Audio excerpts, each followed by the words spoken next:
Hello friends, welcome to natural living DRX. मैं हूं doctor पूजा और आज के इस वीडियो में मैं एक ऐसा टॉपिक ले रही हूं जिसको काफी कमेंट्स आ रहे थे।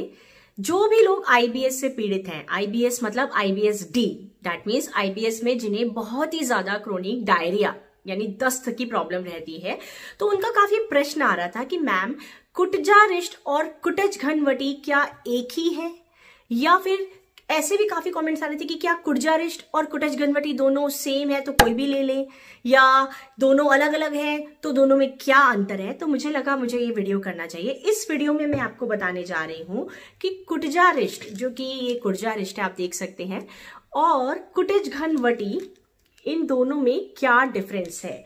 सो देखिए, दोनों अगर बात करते हैं डिफरेंस की तो काफी चीजें सिमिलर है। जैसे कि कुटजारिष्ट भी कुटज से स्टार्ट हो रहा है, कुटज घनवटी भी कुटज, यानी दोनों ही कुटज ग्रुप की, कुटज फैमिली की मेडिसिन है।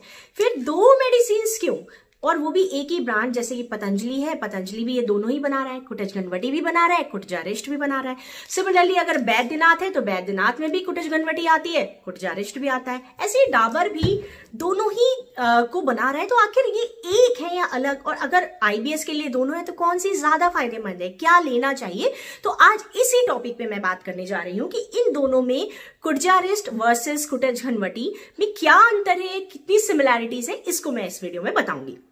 देखिए, जो पहले तो मैं जान लेती हूँ कुटजारिष्ट एंड कुटज घनवटी दोनों की मैंने इंडिविजुअल वीडियोस करे हुए हैं, जो आप अपने मेरी स्टमक प्लेलिस्ट में देख सकते हैं, या फिर आई बटन में जाके चेक कर सकते हैं। मैं आई बटन में ऐड कर दूंगी। दोनों का मैंने डिटेल्ड रिव्यू करा है कि ये दोनों किस लिए फायदेमंद होते हैं और क्या बेनिफिट है, क्या साइड इफेक्ट, कब तक लेना चाहिए, सब कुछ मैंने इंडिविजुअल बनाया हुआ है, तो उसे जरूर एक बार चेक करिएगा।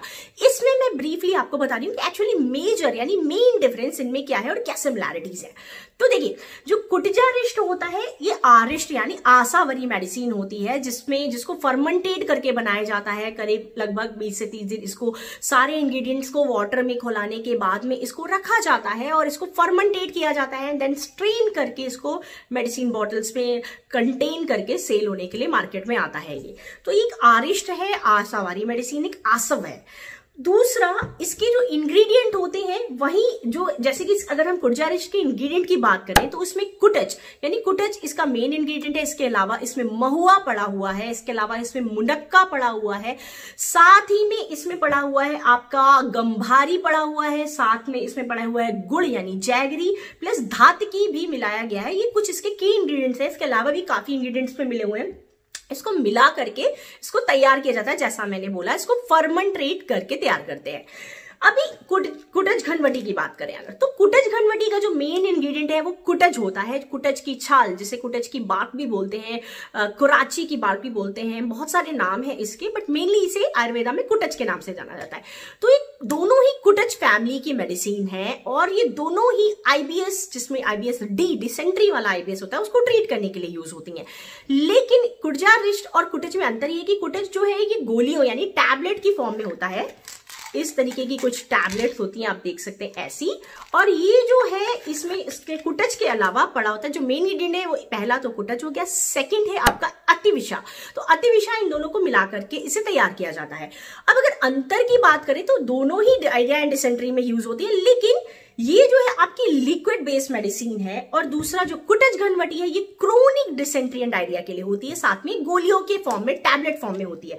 अब आयुर्वेदा में हम मानते हैं कि जो भी लिक्विड मेडिसिन होती हैं, यानी जिसमें लिक्विड होता है, पानी वाली जो मेडिसिन होती हैं, वो हमारी बॉडी जल्दी एब्जॉर्व करती है रादर देन टैबलेट्स फॉर्म के। अब अगर ये ज्यादा फायदेमंद है, ये ज्यादा बेनिफिशियल है, तो फिर इसकी क्या जरूरत है, मैं बताती हूँ। देखिए, ये लिक्विड है, ये ज्यादा फायदेमंद है, ये जल्दी एब्जॉर्ब होती है, लेकिन क्योंकि आसावारी मेडिसिन है और ये आईबीएस के लिए यूज होती है, तो होता क्या है, जो भी आईबीएस यानी इरिटेबल बाउल सिंड्रोम, गृहिणी संग्रहणी के जो पेशेंट होते हैं, उनमें कई बार ऐसा देखा गया है कि उनमें मिक्स सिम्टम्स होते हैं। समटाइम्स उन्हें होता है डायरिया, समटाइम्स उन्हें कब्ज यानी कब्जियत भी रहने लग जाती है कुछ लोगों में सिम्टम्स कंप्लीटली वाइड होते हैं, क्लियर होते हैं कि उन्हें सिर्फ और सिर्फ डायरिया लगता है, दस्त होते हैं, खाना हजम ही नहीं होता, बार बार टॉयलेट जाना पड़ता है। लेकिन कुछ लोगों में मिक्स्ड सिम्टम होते हैं, यानी कि उनको खाते ही दस्त तो आते हैं, लेकिन जैसे 4-5 दिन डायरिया रहा और उसके बाद अगले हफ्ते उन्हें कब्जियत होने लगी। क्योंकि क्या होता है, जब ग्रहणी संग्रहणी की दिक्कत होती है, कोलाइटिस की प्रॉब्लम होती है, आईबीएस की दिक्कत होती है, तो उस सिचुएशन में हमारा खाना जो होता है ठीक से पास नहीं होता, हमारी आंतों में स्वेलिंग होती है, डोडेनम एरिया में भी स्वेलिंग होती है। उसके कारण होता क्या है, मल के साथ साथ आंव यानी आंव जो होती है फॉर्म होने लग जाती है, जिसे म्यूकस कहते हैं, जो कि चिपचिपा पदार्थ होता है, जिसकी वजह से पूरी तरीके से मल हमारी आंतों से बाहर नहीं निकल पाता। उस चक्कर में बीच बीच में जो पेशेंट होता है उसकी सिम्टम्स में चेंजेस आते हैं, उसे कभी कभी दस्त आते हैं और बीच में कुछ दिनों के बाद उसे कब्ज रहने लग जाती है, पेट कटता रहता है। तो उस सिचुएशन में कुटजा रिष्ट ज्यादा फायदेमंद है अगर ऐसे सिम्टम्स है, क्योंकि ये आरिष्ट है, आसावारी है, इसमें मुनक्का पड़ा हुआ है, इसमें महुआ पड़ा हुआ है, तो इसमें सेल्फ जनरेटेड आपका फर्मेंटेशन हुआ है, एल्कोहल होता है सेल्फ जनरेटेड, जिसकी वजह से ये आपके पेट में गुड बैक्टीरिया फॉर्म करने में बहुत मदद करता है। जैसे कि हमारे आपको पता है ये एक इसमें प्रोबायोटिक्स के भी काफी ज्यादा गुण पाए जाते हैं। सो साथ ही यानी कि ये डायरिया तो रोकता है, मल को बाइंड करने में, जो पूप होता है उसे बाइंड करने में बहुत ही ज्यादा फायदेमंद है। साथ ही साथ अगर उन्हें कॉन्स्टिपेशन भी रहता है, तो क्योंकि इसमें सेल्फ जनरेटेड फर्मेंटेशन लिक्विड होता है, तो उसकी वजह से आपको कब्ज नहीं होने पाती, अच्छे से पेट भी क्लीन करता है, मतलब कहना चाहिए कि कॉन्स्टिपेशन नहीं करता ये उस लोगों के।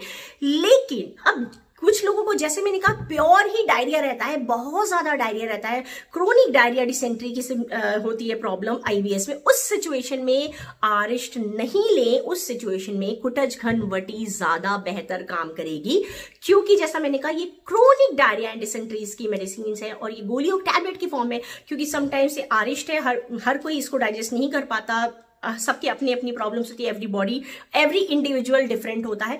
तो उस केस में कुटज घनवटी ली जाती है, क्योंकि ये टैबलेट फॉर्म में होती है और ये जो जिनको कब्ज नहीं, सिर्फ और सिर्फ डायरिया की शिकायत है, पच ही नहीं रहा कुछ भी, उस केस में हम कुटज घनवटी का प्रयोग करते हैं।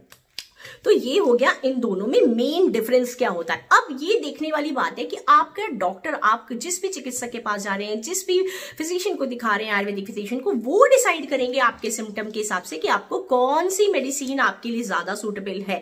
यूजुअली ये दोनों ही कुटज फैमिली की मेडिसिन है और दोनों ही बेहतर अव्वल दर्जे का काम करती हैं, बट जो मैंने सिम्टम्स बताए उसके हिसाब से हमें देना होता है। इसके साथ में कुछ और भी हर्ब्स ऐड करी जाती हैं अगर पूर्णतः पूरी तरीके से स्वस्थ होना चाहते हैं। लेकिन जो इनका बेसिक अंतर होता है इंग्रेडिएंट वाइज भी और सिम्टम वाइज भी, वो कुल मिला के यही होता है कि अगर आपको दस्त के साथ साथ कब्ज भी रहती है तो कुटजा रिष्ट लेंगे, और लेकिन अगर आपको कुल मिला के सिर्फ और सिर्फ दस्त ही दस्त है, कुछ हजम ही नहीं हो रहा, तो उस कंडीशन में हम ये देते हैं कुटज घनवटी। यूजुअली जो इनकी डोजेस होती है, कुटजा रिष्ट जो है आपका 15 से 20 ml खाना खाने के बाद लिया जाता है, दोनों टाइम आधा ग्लास गुनगुने पानी में मिक्स करके इसे लिया जाता है। ये बहुत ध्यान देने वाली बात है कि इसको यूज कैसे करना है।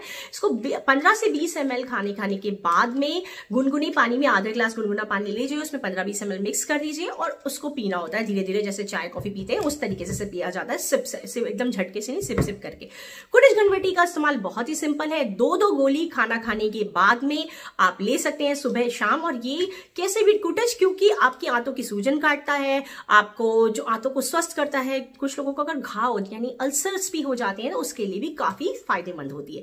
तो ये था ओवरऑल इसका अंतर कि कुटजा रिष्ट वर्सेस कुटज घनवटी कैसे हमारी बॉडी में काम करती है, इनमें क्या अंतर है। सो अगर आपको वीडियो पसंद आया हो, इन्फॉर्मेशन अच्छी लगी हो तो लाइक दे दीजिएगा, इसे शेयर कर दीजिएगा ताकि और लोग भी लाभान्वित हो सके। सो ये था कुटजा रिष्ट और कुटज घनवटी में डिफरेंस। जाते जाते मेरा एक आप सभी से प्रश्न है, अगर आपका भी पेट खराब रहता है या आपको संग्रहणी या आईबीएस की दिक्कत है तो आपके सिम्टम्स कैसे हैं, मुझे कमेंट सेक्शन में जरूर बताइएगा, हो सकता है मैं आपकी कुछ मदद कर पाऊं। So stay tuned, stay healthy and take care guys.